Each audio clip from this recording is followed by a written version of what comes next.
মেয়েটাকেও যদি বাইরে পাচার করে দিয়ে থাকে তো তাহলেও ও রেস্কিউ করবে।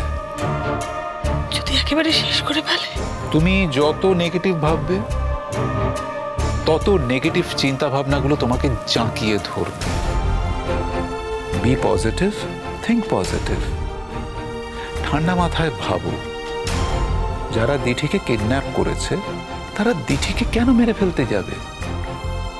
দিঠির মতো একজন মেয়েকে মেরে ফেলে ওদের কি লাভ হবে?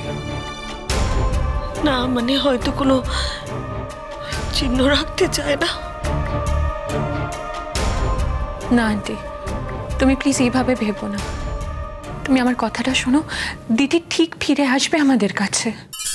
আচ্ছা, অঙ্কিতা, জাম্বো এরা কি বাড়িতে নেই? ওরা তো সকালবেলায় চলে যায়, কমিশনার সাহেবের অফিসের সামনে গিয়ে বসে থাকে, অপেক্ষা করে থাকে কোন খবরের জন্য দিঠির।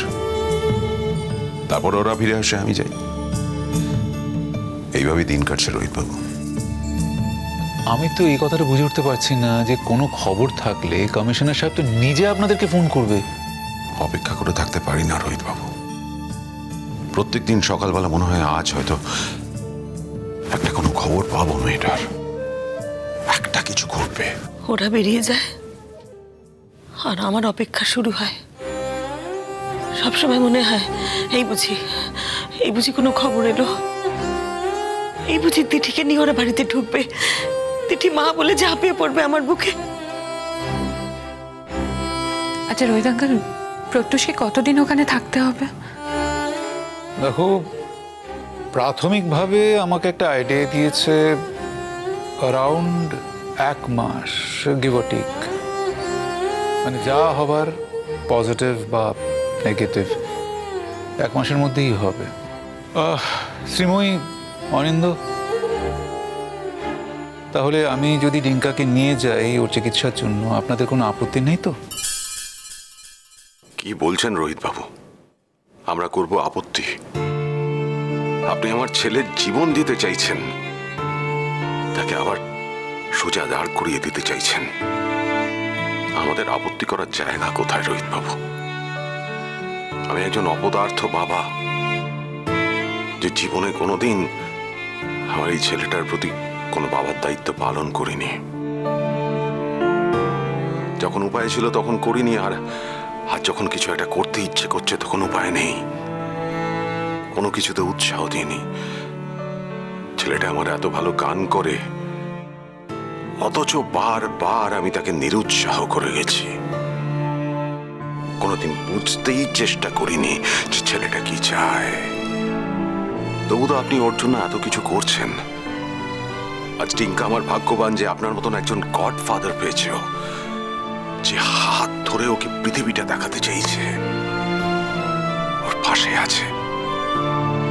আমরা তো রোহিতবাবু কুণ্ঠিত হয়ে থাকি যে আপনার জন্য কিছুই করতে পারলাম না আমরা। শুধু আপনার ঋণ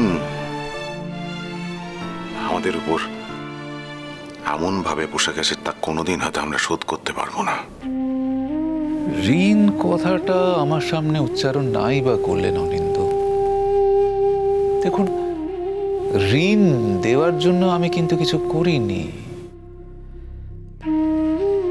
আপনি যা করেছেন আমাদের জন্য বা যা করছেন, তা সত্যি বলার মতন ভাষা নেই। তবে একটা কথা বলবো, আমার ডিঙ্কা যদি সত্যি ভালো হয়ে যায়, ও যদি সত্যি একদিন হাঁটতে পারে, ও আপনার ঋণ শোধ করবে। হ্যাঁ, এই ব্যাপারে আমি তোমার সাথে একমত। ও যদি এইভাবে আমার ঋণ শোধ করতে চায় তাহলে কিন্তু আমার কোনো আপত্তি নেই। তাহলে আমি চাই ও আমার ঋণ শোধ করুক। আমি চাই আবার ও হেঁটে বেড়াক, ও লাফিয়ে বেড়াক, ও দৌড়ে বেড়াক, ও মঞ্চ দাপিয়ে গান করুক। তাহলে সেটা আমার ঋণ শোধ করা হবে। আর তাহলে আমি চাইবো যেন ও আমার কাছে ঋণী থাকুক। ওকে, ওয়েল দেন, আমি তাহলে যাই, নার্সিংহোমে যাই। আমি স্পেশাল অ্যাম্বুলেন্স বলে এসেছি, যাতে ওকে অ্যাম্বুলেন্সে করে একদম এয়ারপোর্টে নিয়ে যাওয়া যাবে। আমি চাই না আবার নার্সিংহোম থেকে বাড়ি আসুক, বাড়িতে আবার ওকে নামানো হোক, আবার ওঠানো হোক, তারপর এয়ারপোর্টে নিয়ে যাওয়া হোক, সেটা আমি চাই না। এত দূর যাবে ছেলেটা, যাবার আগে একবার বাড়িতে আসবে না? বাড়িতে এলে যে দিঠির কথা জানতে পারবে, দিঠিকে যখন চোখের সামনে দেখতে পাবে না, যখন জিজ্ঞেস করবে, তখন তোমরা কি বলবে? একবার যদি দিঠির বিষয়টা জানতে পারে, তাহলে ওকে পাঠাতে পারবে? ইংল্যান্ডে পাঠাতে পারবে? ঠিক আছে রোহিতদা, ডিঙ্কা তো আপনার সাথে যাচ্ছে, আমার কোনো চিন্তা নেই। আমি যদি ডিঙ্কার সাথে যেতাম, আমিও এতটা যত্ন করতে পারতাম না। আমি জানি আপনি যতটা ওর যত্ন করবেন। এই অর্ণা, সরি, তোমায় জিজ্ঞেস করা হয়নি। তোমার কি কিছু বলার আছে? আমি? হ্যাঁ, মানে একজন সুহৃদ হিসেবে, ওর খুব ভালো বন্ধু হিসেবে তুমি কিছু বলবে না? রোহিত আঙ্কেল, আমি প্রত্যেকটা মুহূর্তে এটাই আশা করছি, যেটা এখানে হয়নি সেটা যেন ওখানে গিয়ে হয়। ও যেন ভালোভাবে বাড়ি ফিরে আসে। বলছিলাম যে ওই কিয়ার সাথে কি একবার কথা বলার দরকার? না আন্টি, কিয়ার সাথে আজ সব হিসেব মিটে যাবে। সকালবেলা আমাকে ফোন করেছিল, ও বলেছে যে ও আসতে পারবে না, আমি যেন আসি। আমি আমার সঙ্গে চেকটা নিয়ে এসেছি। একটু পরে আমি আর কিয়া বসবো ওর ঘরে, ওকে চেকটা দিয়ে দেবো আর ডিভোর্স পেপারে সাইনটাও নিয়ে নেব। তারপর প্রত্যুষ ফিরে আসলে ওদের ফাইনাল মীমাংসাও হয়ে যাবে। আমি না এত ডেসপারেটলি চেষ্টা করতাম না, যদি আমি জানতাম যে কিয়ার সাথে থাকলে প্রত্যুষের 1%ও লাভ হবে। কিন্তু কিয়া থাকলে প্রত্যুষের ক্ষতি ছাড়া ভালো কিচ্ছু হবে না। তাই যত তাড়াতাড়ি সম্ভব কিয়াকে প্রত্যুষের জীবন থেকে সরাতে হবে আন্টি। Bravo Arna, Bravo. সত্যি আমি তোমাকে কুর্নিশ করছি।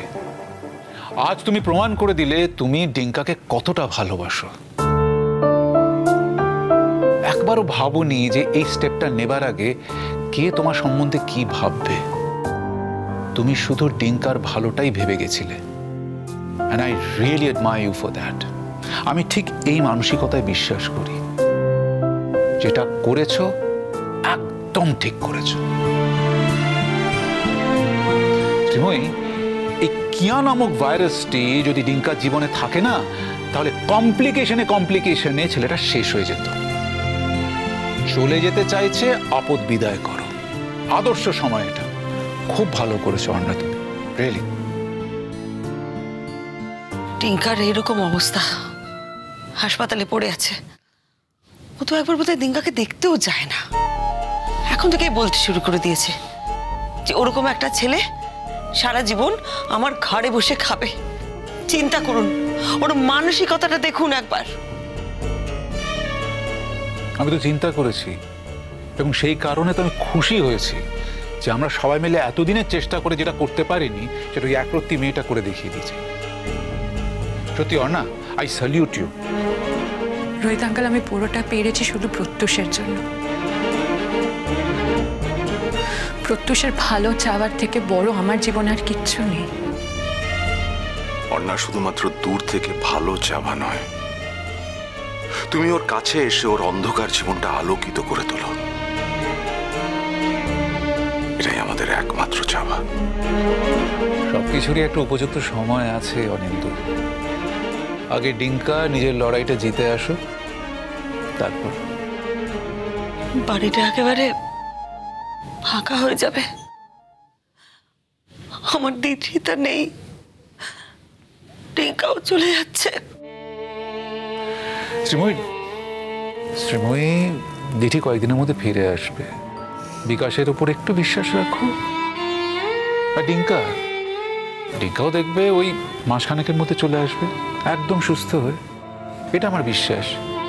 আর এইটুকু সময় তো তোমাকে দিতেই হবে। দিঠি যদি থাকতো না, আমি ডিঙ্কাকে এভাবে একা ছেড়ে দিতাম না। আমি যেতাম ওর সাথে। আমি সে প্রত্যাশা করি না শ্রীময়ী।